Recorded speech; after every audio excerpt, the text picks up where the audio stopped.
Viva! Só vim fazer aqui um pequeno vídeo para dar umas dicas sobre o famoso relatório da Pfizer que anda por aí a circular e no contexto deste relatório ser feita alusão à questão da infecção por um antivírus estar considerada na lista dos 1200 efeitos adversos. Bem, primeiro ponto. Estes efeitos eram de facto os chamados AESI, que é como quem diz, efeitos adversos de interesse especial. Que eram também, vêm na mesma sequência, aliás, dos efeitos adversos de interesse especial demonstrados em outubro de 2020 sim, na FDA, numa apresentação feita por um médico na FDA. Eram bem menos nessa altura, obviamente, mas o que é importante aqui reter é que, entre uns e outros, há uns efeitos adversos que se mantiveram, mas lá está, eram efeitos adversos de especial interesse, ou seja, são aqueles efeitos adversos que, não havendo certeza absoluta que ocorram, há pelo menos a probabilidade de ocorrerem. E podem de facto ocorrer depois da introdução na sociedade de determinados medicamentos, ou de determinados, não, de todos os medicamentos, sejam estes vacinas, cápsulas, comprimidos, seja o que for. E eram de facto de especial interesse. Um efeito adverso de especial interesse é aquele efeito que se suspeita que possa ocorrer, é expectável ocorrer e que por isso mesmo requerem um seguimento e uma monitorização especiais. Porquê é que se suspeita que pode ocorrer? Basicamente porque é biologicamente plausível essa hipótese. Ou seja, não é um efeito do género antes de tomar a vacina eu não gostava de frango e depois de tomar a vacina comecei a gostar de frango. Isto não tem plausibilidade nenhuma em termos de biologia, nem tem lógica nenhuma em termos de ciência. Não é isto que estamos a discutir, efetivamente. Mas, como eu dizia, estes efeitos de especial interesse requerem uma monitorização contínua. Aliás, a partir do momento em que um fármaco, seja ele qual for, é posto à solta na sociedade, é obrigatória a farmacovigilância, ou seja, andarmos a ver o que é que o fármaco fez, que efeitos é que surgem para além do terapêutico, em que medida, em que contexto e em que quantidade. É para isso é que é obrigatório seguir o fármaco. Mas dizia eu que este relatório tem 5 anos. Ou seja, estes efeitos eram os chamados AESI há 5 anos. Porque daí para cá tem havido notificações de vários efeitos daquela lista, vários mesmo. O que não significa, e isto é importante que fique claro, o que não significa que todo o universo de vacinados vá sofrer toda aquela lista de efeitos. Mas uma boa parte deles têm vindo a ser notificados ao longo dos anos e da mesma forma que foram notificados também foram encobertos, foram escondidos. Ou seja, a malta não podia saber do que é que as pessoas vacinadas se estavam a queixar e do que é que morreram. Esse relatório foi uma recolha de dados que a própria Pfizer fez em pouco mais de 2 meses e meio. E neste tempo conseguiu isolar mais de 1200 mortes. Entretanto, pararam de fazer essa recolha de dados. Vá-se lá saber porquê. Pararam pura e simplesmente de a fazer. O próprio Infarmed, salvo erro, em 2022, começou a entrar numa rota de balda, passa a expressão, relativamente à vigilância destas vacinas. Deixou por simplesmente de recolher dados, ou pelo menos de os trabalhar, porque a notificação qualquer um de vós pode fazer. Qualquer pessoa que tome qualquer fármaco pode ir ao site do Infarmed. Meus amigos, olha, eu tomei isto e fiquei assim. Ponto. Mas depois, após a notificação, isto requer ser trabalhado para apresentar resultados consolidados. Ora, se a Pfizer deixou por simplesmente de o fazer, e se o Infarmed também, e pior, se entidades reguladoras, nomeadamente a FDA, até se deram ao luxo de esconder 30 sinais de segurança, já vamos ver o que é que são sinais de segurança, então isto já não é só negligência, isto é criminoso. Portanto, resultado, não se pode confiar em ninguém. Especialmente nas autoridades que é suposto inspecionarem, investigarem e fazerem relatórios de farmacovigilância. Se não o fazem, não dá para confiar nestes gajos. Ponto. E falando curto e grosso, falo convosco como se estivesse a falar, a tomarmos um café. Portanto, se tivermos em conta também, para acrescer ainda a este facto, de que o próprio Infarmed foi obrigado a ir a tribunal para fazer uma coisa que já é o seu trabalho, que é divulgar, publicar as listas de efeitos adversos relativos a fármacos, e especialmente estas picas 19, e vou reportar-me apenas à Pfizer por uma razão muito simples. É que a Pfizer é responsável por 80 a 85% da vacinação mundial. Agora, em traços muito simples e muito lineares, como é que tudo isto funciona? Vamos imaginar que eu sou a Pfizer. Coloco um medicamento no mercado, neste caso, uma pica 19. É minha obrigação, durante todo o tempo de vigência do fármaco, perceber que efeitos é que isto tem, o que é que isto faz na sociedade, além do efeito terapêutico. Se eu não o faço, ou se faço um relatório ZEC de treta de 2 meses e pouco, e depois classifico a esmagadora maioria dos efeitos adversos que surgem como efeitos de interesse especial, não tem mal nenhum, atenção, isto não tem mal nenhum. Então significa que é mais um reforço à minha obrigação de ter que seguir aquele fármaco. Não o sigo. Normalmente, como é que isto acontece, como dizia há pouco, em testes lineares? Há um fármaco, eu lanço o fármaco no mercado e depois vou andando de olho para ver o que é que o fármaco faz. E o andar de olho é fazer uma monitorização, por isso é que se chamam efeitos de interesse especial. Vou fazendo uma monitorização para ver que efeitos surgem, como é que surgem, em que contexto é que surgem e, acima de tudo, a quantidade de pessoas que eles afetam e a quantidade de efeitos por pessoa após aquilo. Então, qual é o meu ponto de referência? O meu ponto de referência é simples. Fundamentalmente são dois, que é, naquela sociedade, sem o meu fármaco, quantos AVC ocorriam por mês, quantos infartos, quantos isto, quantos aquilo, quantos aquilo outro. Dentro dos efeitos, dentro das situações que acontecem. E depois é comparar, depois de introduzir o meu fármaco, eu vou comparar em relação à taxa de base, entre aspas, o que é que começa a surgir. Portanto, se eu tenho 2 AVC por mês depois da introdução do meu fármaco, passa a ter 50. Se eu tenho 5 infartos por mês, depois da introdução do meu fármaco, passa a ter 100. E assim sucessivamente. E até começam a surgir problemas de saúde, condições de saúde, que nem sequer existiam de base naquela sociedade. Então eu vou ter que investigar isto. É muito simples. Por isso é que o VAERS, por exemplo, que é a base de dados que registra efeitos adversos exclusivamente devidos a vacinas, teve 30 anos, notem bem, teve 30 anos a ter notificações de morte, uma média de notificações de morte que praticamente andavam sempre no mesmo número. Chega a 2021. Dispara, chega a 2022 dispara, chega a 2023 dispara. Isto em relação à taxa de base. Portanto, eu tenho que perceber o que é que se está a passar. Foi esse o percurso que seguiram os medicamentos que no passado foram retirados do mercado e eu, mais uma vez, já referi isto noutros vídeos anteriores e mais uma vez vou falar do Vioxx. O famoso Vioxx foi retirado do mercado no início deste século.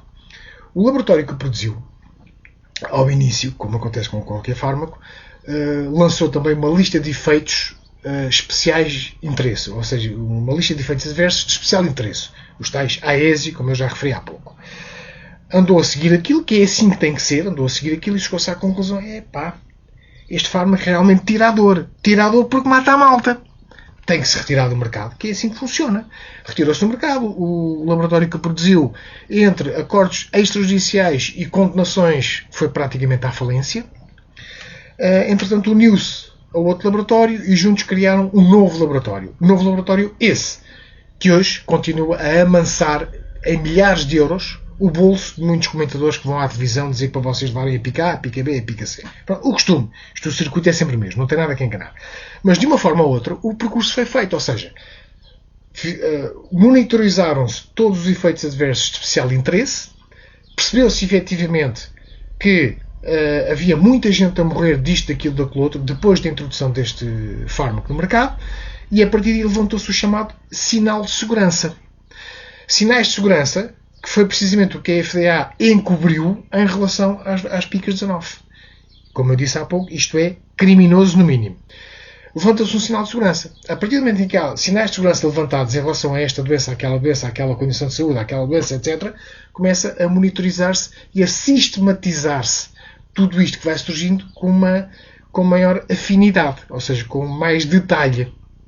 A partir daí, continuando ou em crescendo ou estabilizando, o que é que se vai acontecer? Vão começar-se a descrever-se efetivamente todos estes sinais de segurança para passá-los a efeitos adversos daquele fármaco, que é para começarem a sair nos chamados RCM, que é como quem diz o resumo das características do medicamento, e efetivamente nas bulas, ou seja, a reconhecer efetivamente que todos aqueles sinais de segurança que foram levantados já não são apenas efeitos adversos de especial interesse. Já são, efetivamente, efeitos que têm que ser estudados e enquadrados e, acima de tudo, reconhecidos como efeitos adversos daquele fármaco.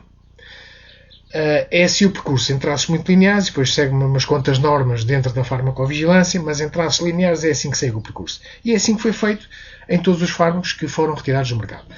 Com estas picas 19, tudo isto se defraudou. O sistema foi boicotado de tal forma que a interpretação que eu tenho ao facto da Pfizer nunca mais ter dignado a isto, ao facto de o próprio Infarmed, como eu expliquei há pouco, ter sido obrigado a ir a tribunal e obviamente foi condenado a disponibilizar a lista, e acho que ainda nem sequer o fez.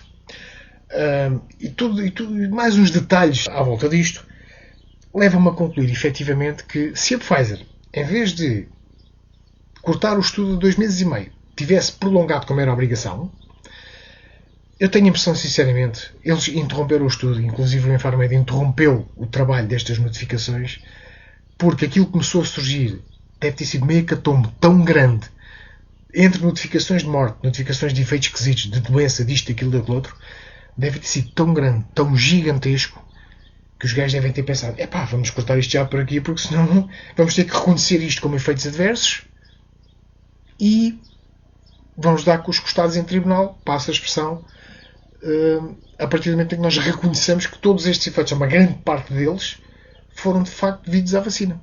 Então o que é que se faz? Não se recolhem dados. Porquê? Porque é mais fácil eu dizer-vos a vós, como consumidores das picas, que não há dados que suportem a tua suspeita. É mais fácil eu dizer isto do que eu dizer, andei 2 anos ou 3 a recolher dados e de facto, espera aí, aquilo que eu pus na sociedade está diretamente relacionado com a ocorrência de AVC, de infarto, de tromboembolismo pulmonar, de infecções por antivírus, de infecções, do acréscimo de infecções pelo vírus da SIDA, etc, etc, etc.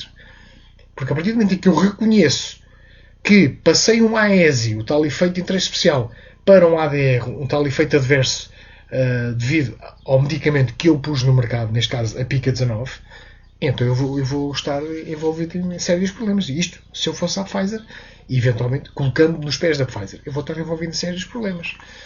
E corri o sério risco dos trilhões de euros que eu ganhei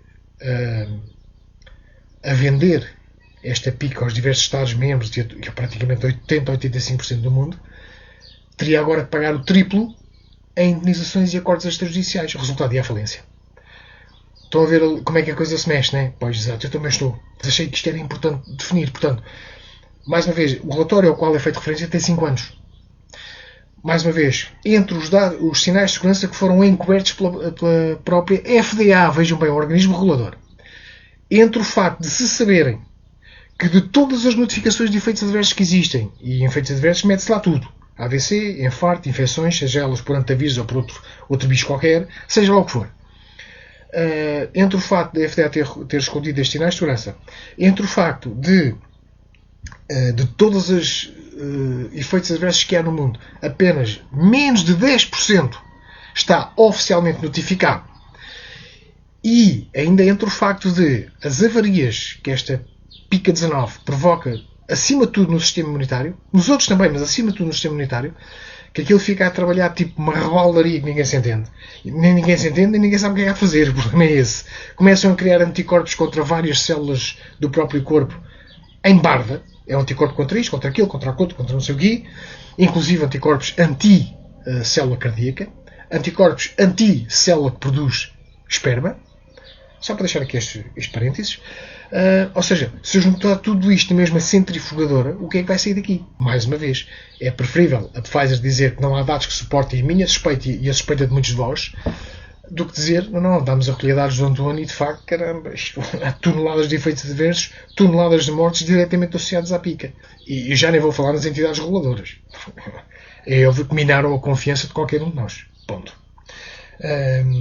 E de facto, a coisa é pior do que parece. Portanto, tendo em conta o tal desarranjo que estas picas de novo provocam no sistema imunitário, não custa nada, mesmo nada, a aceitar que a infecção por antivírus já não é só um efeito de especial interesse. É um efeito adverso diretamente associado a estas picas, por causa deste desarranjo no sistema imunitário. E agora, mais um parênteses para terminar.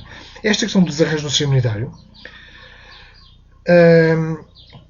é diretamente causa de que um bicho qualquer, um vírus, um protozoário, uma bactéria, seja lá o que for, fraco, estava lá na vida dele, não chateia, começa a tomar proporções gigantescas em sistemas imunitários fragilizados. Ou seja, bichos que antes nem sequer matavam, nós nem sequer damos por eles, agora, em sistemas imunitários comprometidos, e isto é tanto verdade para a pica 19 como para outra causa qualquer, inclusive a idade. A verdade é esta. bichos que antes não incomodavam e não chateavam, começam agora a dar problemas sérios e mortais porque os sistemas imunitários estão completamente comprometidos. É fácil compreender isto. O nosso sistema imunitário, entre células que duram 30 anos e células que duram meio de dias, entre aspas, trabalha ao segundo. E trabalha ao segundo para quê? Para combater bichinhos que nos entram no organismo, por várias formas e vários truques, entre aspas, que nós nem sequer nos apercebemos. Mas ele está lá é para isso mesmo. Ele é treinado, é para isso mesmo, inclusive para combater proteínas estranhas ao organismo. Porque o sistema imunitário sabe que proteínas é que são nossas e as que não são.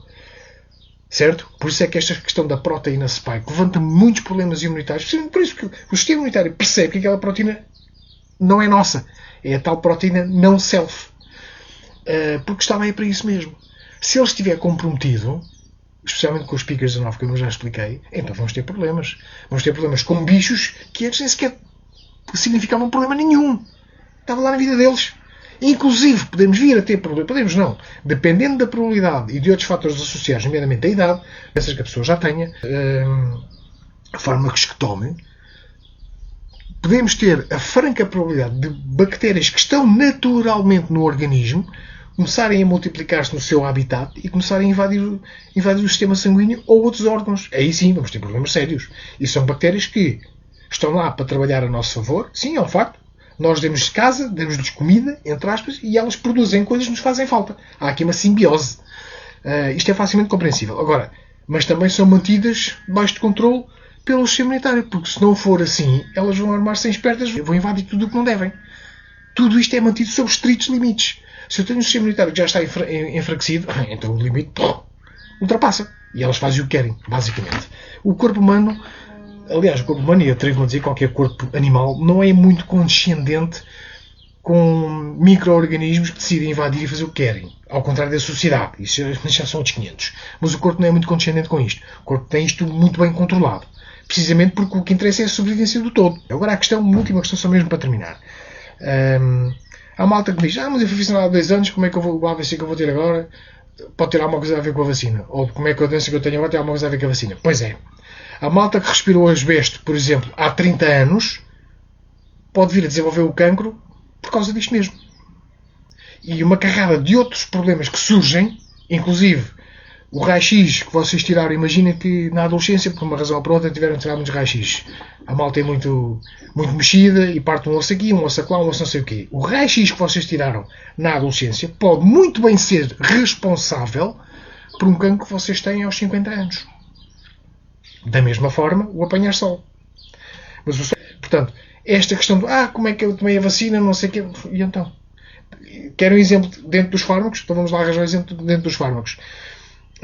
Pessoas que, por uma razão ou por outra, têm que fazer muito antibiótico, por exemplo, ou fazem determinado tipo de antibióticos, com os anos podem desenvolver determinado tipo de hipersensibilidades a outras coisas, mas maioritariamente ao antibiótico. É a lógica do mas eu não era alérgico ao antibiótico, agora passa a ser. Exato. Não é só, atenção, estas alergias que se desenvolvem em determinados antibióticos que a pessoa antes não era alérgica e agora passa a ser, pode estar relacionada, pode estar também relacionada não só com o antibiótico em si, mas com os recipientes à volta do antibiótico. E isso sim, podem desencadear alergia, porque os laboratórios volta e meia fazem questão de mantêm a molécula do antibiótico a mesma, fixa, entre aspas, mas mudam o que está à volta. E isso sim, pode desencadear alergias. Mas a toma de antibióticos pode desencadear quadros alérgicos anos mais tarde. E vocês não estão a tomar um antibiótico naquele momento. Portanto, isto só para termos para explicar um pouco mais dentro da lógica do mas eu tomei a vacina há 10 anos, agora vou ter problemas. Sim, claramente. É importante que as pessoas percebam isto. Aquilo que vos é dado, há que chamam vacina, mas já são outros 500, não concordo, nem perto nem de dois, mas são só outros 500. Aquilo que vos é dado é uma instrução para produzir uma proteína. Agora, já foram encontradas isoladas proteínas spike produzidas por essa pica até 3, 4 e 5 anos após a pessoa ter sido inoculada. Do que é que isto depende? Depende da viabilidade de cada um. Eu, se calhar, se levasse a pica, estaria a produzir proteína spike durante 5 anos, durante 1 ano. Outras pessoas que levam a pica estão a produzir a proteína spike durante 6 ou 7 meses. Isto também depende dos lotes e depende, efetivamente, da biologia de cada um e depende da genética, efetivamente. E até depende de doenças que as pessoas tenham e de medicamentos que tomem e, claro, da idade. Portanto, há aqui vários fatores na balança. O facto é que Pessoas que tiveram a última inoculação há 3 e há 4 anos continuam a produzir a proteína spike. Enquanto isto acontecer, o risco está sempre lá e não vale a pena escamotear isto. O risco está sempre lá. Há uns que efetivamente têm azar, uns não, uns bons milhões que tiveram azar e morreram. Portanto, queria deixar apenas esta dica e já me estiquei no vídeo, mas creio que são dicas importantes. E já agora, mesmo a última, diferenciar efeito adverso de evento adverso. São coisas completamente diferentes. É que o efeito adverso é efetivamente provocado pelo medicamento. O efeito adverso de interesse especial é aquele que tem que ser estudado e seguido e monitorizado para se perceber se é de facto um efeito adverso associado ao medicamento ou não, para se reconhecer ou não como efeito adverso. Mas para isso é preciso que se estude e é preciso que se seja honesto e não andar a esconder dados. O evento adverso é qualquer coisa que possa acontecer na sequência, logo a seguir à toma do medicamento, neste caso uma pica 19, mas que na realidade não tem nada a ver com aquilo. Ou seja, eu tomo agora uma pica 19 e a seguir escorrego-me e caio. Isto não tem nada a ver com a pica 19, isto foi apenas um acidente. Okay? Portanto, diferenciar evento adverso de efeito adverso. Eu, por norma, isto é um princípio, quanto a mim, eu achava que era lógico, mas parece-me que não, estar a receber conselhos de gajos que têm redes de laboratórios a fazer testes PCR, não vou discutir agora a questão do teste PCR, pode ficar para outra altura, mas que têm testes PCR, imaginando que eu sou o dono dessa cadeia de laboratórios e vou para a televisão dizer as pessoas têm que fazer o teste PCR. Só por princípio isto já é mau. Por princípio isto já é mau. Estar a ouvir conselhos de indivíduos que têm o bolso lavado em milhares de euros, maioritariamente não só da Pfizer, mas vários outros laboratórios, e dizer que eu tenho que me picar com a pica daquele laboratório, por princípio já é mau. Mas é isto que se está a fazer. Portanto, isto é uma credibilidade que, quanto a mim, morre logo à partida. Morre logo à nascença. É a mesma coisa que eu ser dono de uma fábrica de pastéis de nata e andar a incutir-vos que aquele pastel de nata em concreto é que é o bom, é que é isto, é que é aquilo, é que é aquilo outro. Mas, obrigado, se o dono sou eu. Agora a questão é como é que as pessoas admitem isto. Não sei. E outra coisa. A questão do antivírus. Quem tem 2 dedos de testa já percebeu que já estão a montar o circo outra vez. É só isto que eu queria. Fiquem bem, vão pensando nisto.